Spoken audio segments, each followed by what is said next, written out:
Hey guys, today we're going to be doing a 5 mask run with a Beastmaster Hunter. So I have my tech tree open just so you can see what I have. I've got everything unlocked. So with that being said, we'll go ahead and jump into the vision.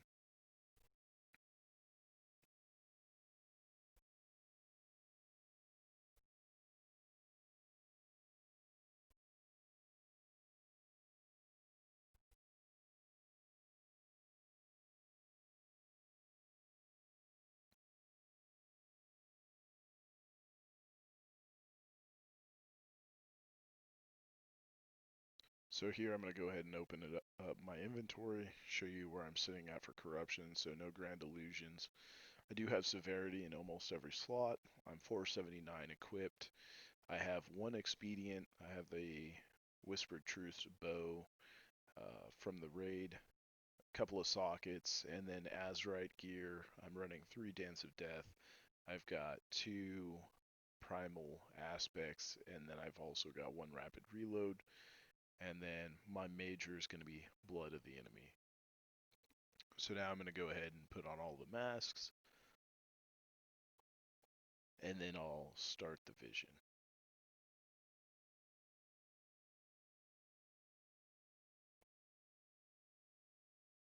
So, a couple of things as the video starts here. When I get inside, I realized that I left the agility potions on my bar. I pull those off and I end up putting Unbridled Fury, which is my preferred potion. I just had some of the agility left over. The other thing is I activate Beastal Wrath and then hesitate and actually go over to dismiss my pet. Uh, but then I realize that I've already got Beastal Wrath running, so I go ahead and begin the fight. I prefer the Cleft Hoof. You'll see me pull it out here in just a minute. And but if you're wondering, that's why I do that. So here I'm using a flask. I like the Ghastly Goulash. I'm not running my crit food that I'd normally run, and I'm also not running any uh, battle battle scrolls or anything like that here. I switch from Binding Shot to Post Haste just to give me that extra leap away and movement freeing from any of the snare effects. Uh, I don't really need Binding Shot inside of these visions. It's something that I typically run in my Mythic Plus runs.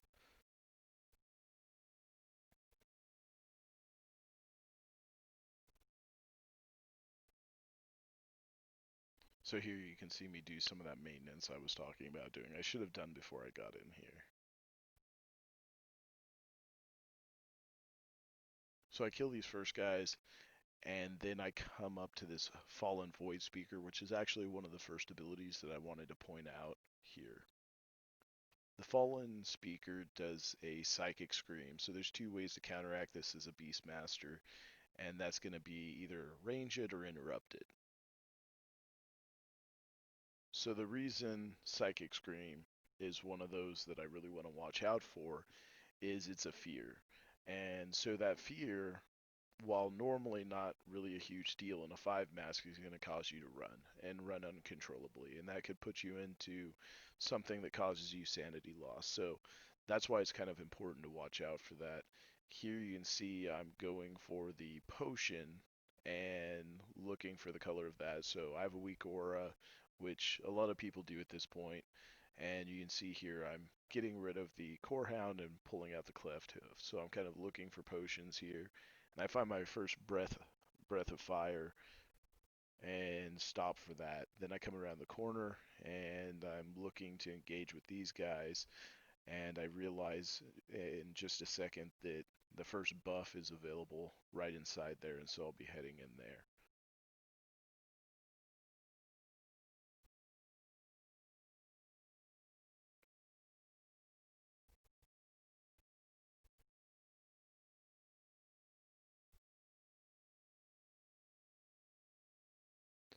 And I believe this buff is the versatility buff.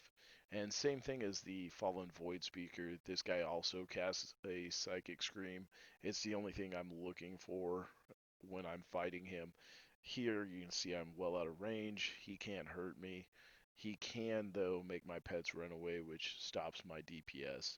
So I do still try to kick that as much as possible. Here, I'm going to mount up and pull a little more aggressively. I've got Gift of the Titans ready, so I know that I'm going to be able to do some decent damage. I also have Blood of the Enemy ready, so I gather those guys up. You can see I pop Blood of the Enemy, pop my cooldowns, and then proceed to kind of killing all of these guys in a cleave. Now, quick note, if you're lower item level, you're unsure of your overall DPS, it might be best to only pull one or two of those groups. I do like to line a sight around that building to clump them up though, so that Beast Cleave can hit everything. So that's why you could see I actually ran around that building and then hug that corner to get everything to group up there so that that cleave will hit everything. Just one note on those guys I killed there. They have a ability called Shadow Shift where they're gonna shift behind you, and then they do a little ability that they're gonna send kind of a shockwave out in front of them. Just don't be in front of them when that goes off. You can interrupt one of them, but there's two casts, and with a 20-second interrupt, you're not gonna get both of them. So the biggest thing is just make sure you're doing kind of a circle there, staying away from them, and don't get hit by that ability. So here, I'm just going along and kind of doing my cleanup phase, getting all the different chests. And then also, I was looking for sanity potions, which normally I find about two in this beginning area. And so when I leave, I'll typically be pretty close to full sanity. I wasted a little bit of extra time looking for them. I didn't actually end up finding a bunch of them. In fact, I don't think I found any of them in this run. So I do collect a couple of them, being the breath fire. I don't go after the defensive. Typically, I don't go after the healing. Sanity and breath fire is the only two that I'm really looking for in most areas now.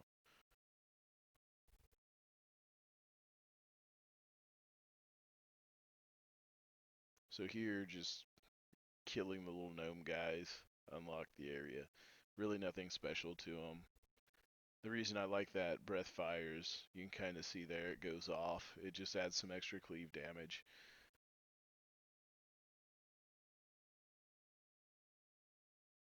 So one thing that kind of sucked was I had Gift of the Titan up, so Gift of the Titan went off while I was there, and I didn't get to fully utilize it here, but I do pull in, and I managed to get all of these little groups here.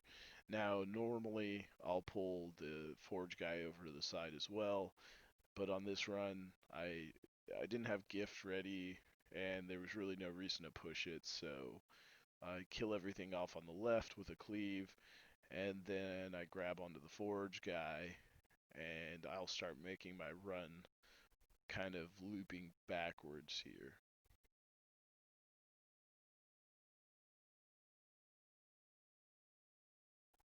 The two sanity effects that I had in this area really don't bother me at all. Entomophobia and Dark Delusions. Dark Delusions, extremely easy to avoid.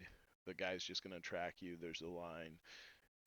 You can actually run right by him. He moves so slow that it's really not even a not even an issue that you need to worry about.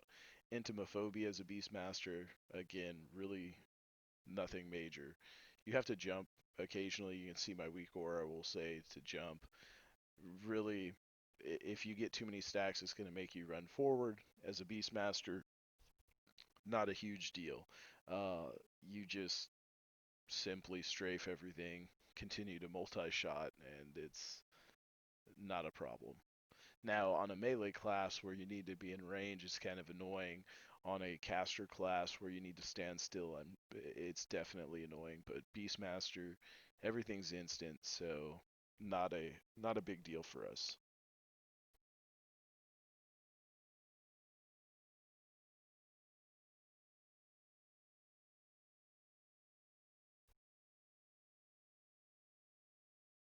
And right here, I was actually checking to see if the other buff was up, kind of creating a little bit of room to move around Dark Delusions. The damage increase buff that's in this area was not open. It was in that door I was actually looking at there.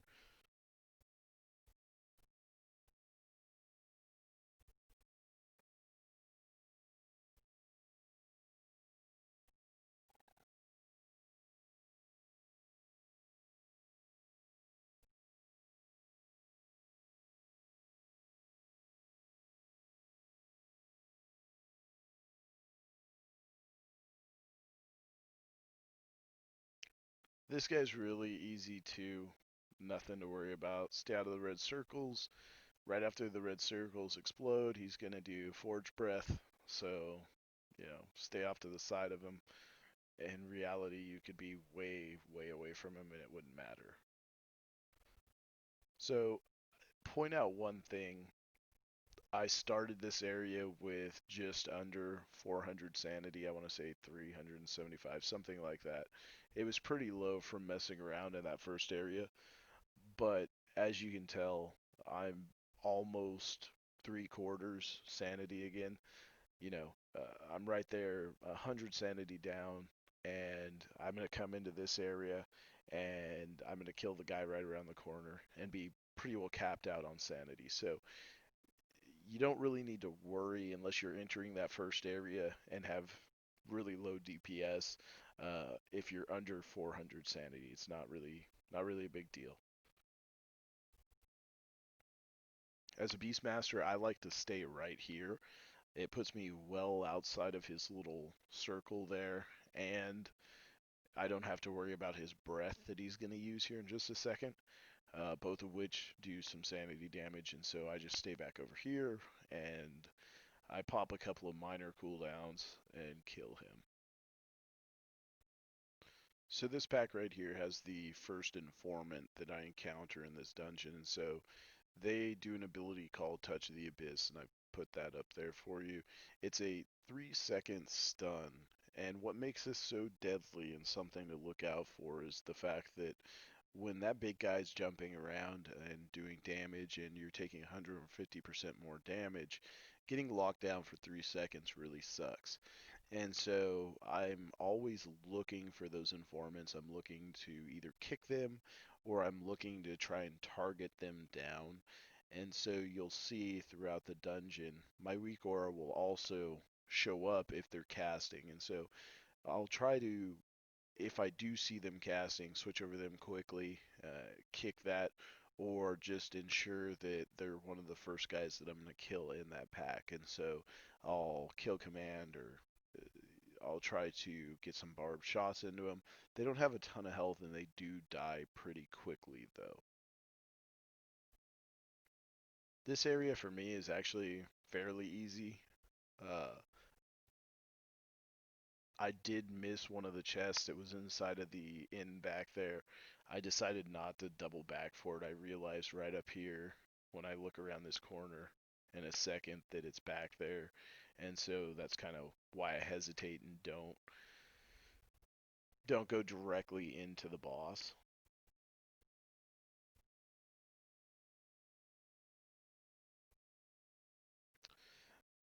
That that little mini boss, really easy. The only thing to watch out for are those tentacles. You want to be in motion. If the tentacles sit on you for too long, you'll end up taking about 50 sanity damage. And so it's pretty significant. You definitely don't want to get caught in that. Other thing I wanted to point out too is you'll notice a lot of times I do these looping circles and kind of double back and things like that. Really what I'm doing is I'm trying to move those pools around. So you notice only about 7 or 8 of them are up at any given time and the other ones will start to disappear from behind. And so that's kind of what I'm doing is trying to manage where the pools are to give myself plenty of area to run out on. So here I race right in. I've got gift. I didn't want to lose it. This fight is one of my, I'd say, least favorites in the entire place. So the whole wing over here is fairly easy, but this fight as Beastmaster is kind of annoying for the simple fact that your pets want to engage with him. And so as you run, the pet will actually, if they get aggro, hold him backwards. And so then you're trying to fight around the eyeballs to get to him. One of the ways I kind of counteract this, or the best way I've found at least, and if you think you have a better way, by all means, please, drop me a comment, let me know. But what I'll do is, you'll see here, I run away from him. Once he catches up to me, I will either kind of back up in a slight off pattern to drop a pool kind of to the side of me, or I will try to just laterally look over at him. So not turn all the way around, but just kind of look to the side just enough to get the line of sight so I can do kill command, barb shot, cobra shot, those sort of things. Okay, so 2 of the wings down, 2 of the wings left to go. Trade district, probably the easiest one in here, I think. The Dwarven district is pretty easy, but I do think this one's easier.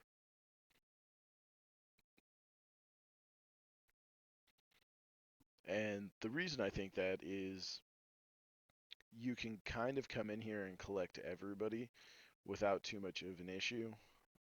There's not as many of the big guys, it seems like, that will, like the forge guy that jumps around, he's kind of tough. You kind of have to watch out, be in constant motion. Here, it's just nothing presses me as much in this area.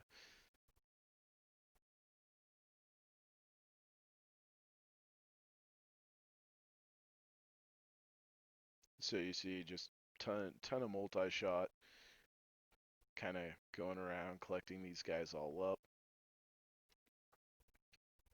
One of the other things that's kind of important to note too, you'll notice I actually have my pet on my focus here. My misdirect button is actually a macro that misdirects to my focus. And so when I get into trouble, and it only happens a couple of times throughout this entire video, I'll try and point one of them out. But if I get into trouble where I've got a bunch of stuff on me, I will actually hit that misdirect and then start dumping aggro off to the pet. I don't do it too much. I like to split stuff up and kind of have it across both of them. That way I don't have to worry about healing that pet as often. So here I got gift, and so that's why you can see me race over here to try and get to him as quick as possible, just to utilize gift, because he's going to do that torment, and I actually am able to kill him while gift is going, and so I don't take any damage and really don't have to worry about interrupting that agonizing torment.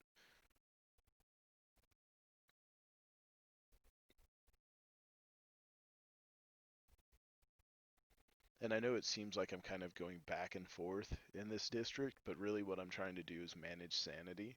So I haven't used any orbs, and I could have done this run a lot faster by just moving linearly through the entire fight. But by doing this, I'm actually conserving sanity. So what I did was I had gift, so I ran back the other direction, and I killed him, which capped out sanity. So then I run back to him and kill him to get the damage increase. Now I'm still at 500 sanity, so as soon as I kill this guy up here, I'm going to cap sanity back out again. So realistically, I'm trying to get as close to 375 before I kill each one of these as possible, while while also not just hanging out, but completing objectives.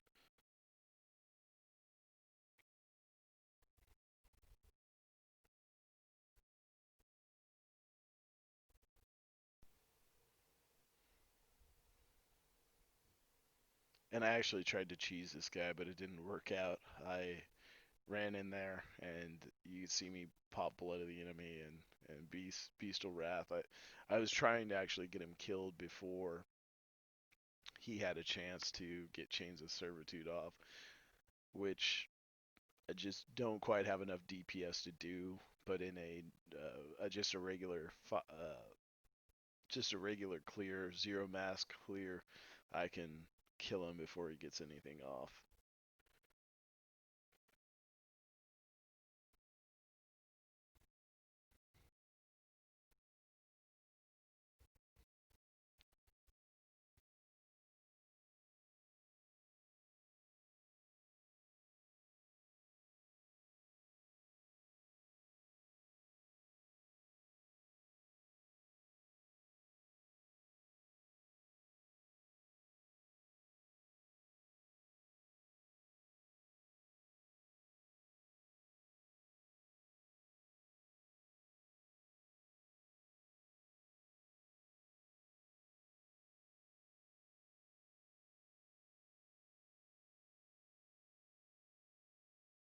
So one last cage here. I do want to point out that it's easy to think you have the cage all the way channeled and you haven't. So just kind of make sure before you leave the area that you've got 8 of 8 and that bonus objective and you've closed that district.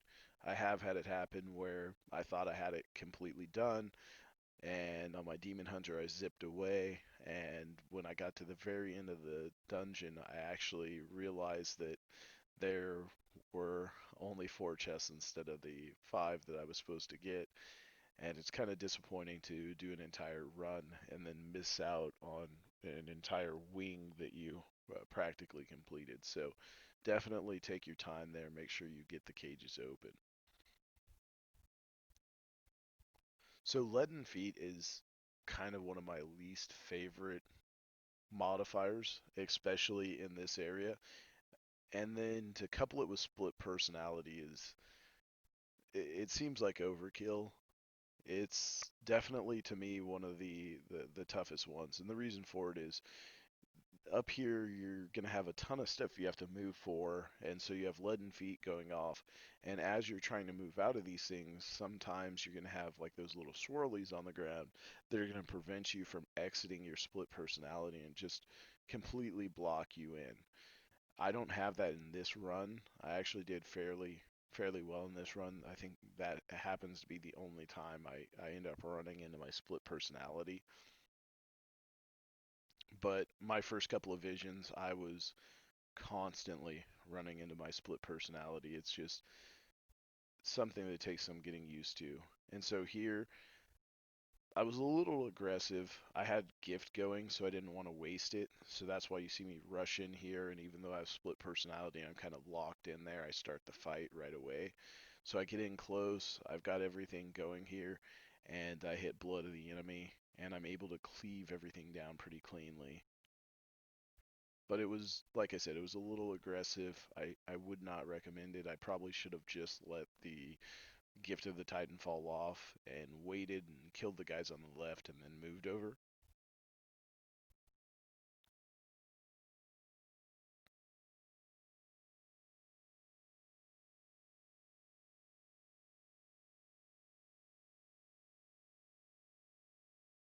Oh, there's number 2. I managed to hit it right at the end of the split personality there and wandered just a little bit. My weak ore is a little bit messed up. You can see sanity loss from hits 595.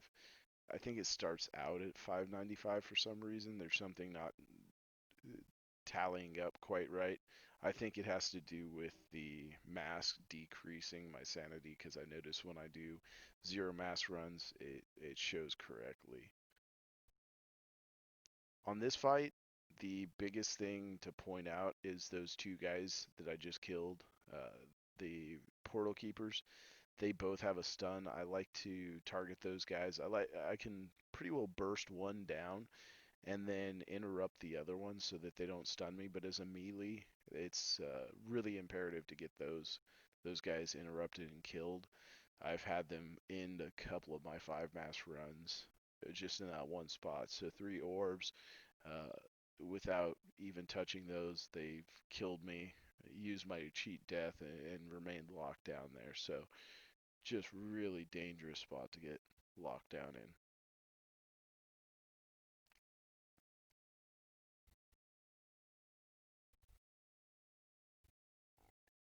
This guy's, for a Beastmaster, kind of a pushover. A lot of these guys actually are kind of a pushover in here.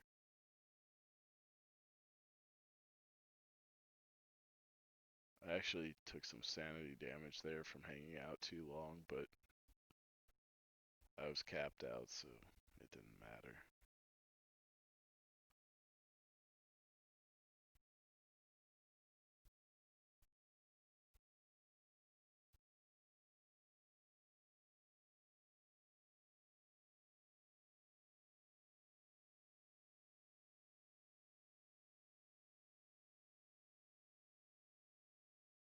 Just doing a little bit of cleanup, getting my chests.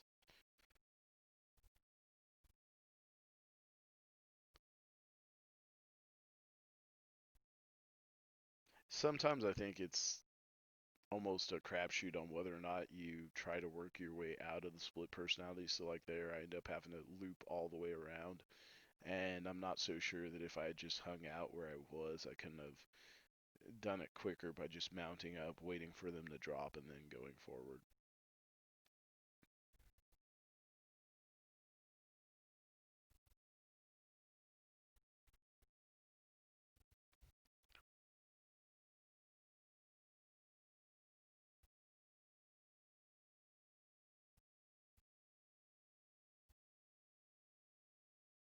So no orb, sitting at about 300 sanity, I go ahead and engage.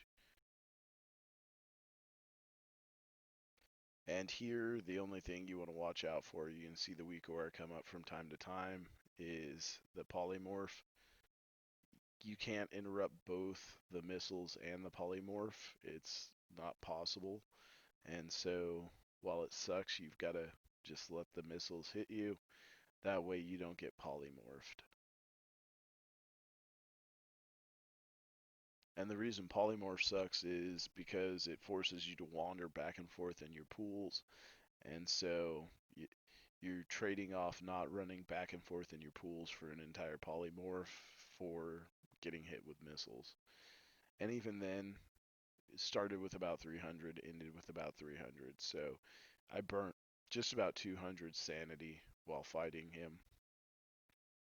And now I'm going to go into the last area here. And we're going to go fight the boss of Stormwind.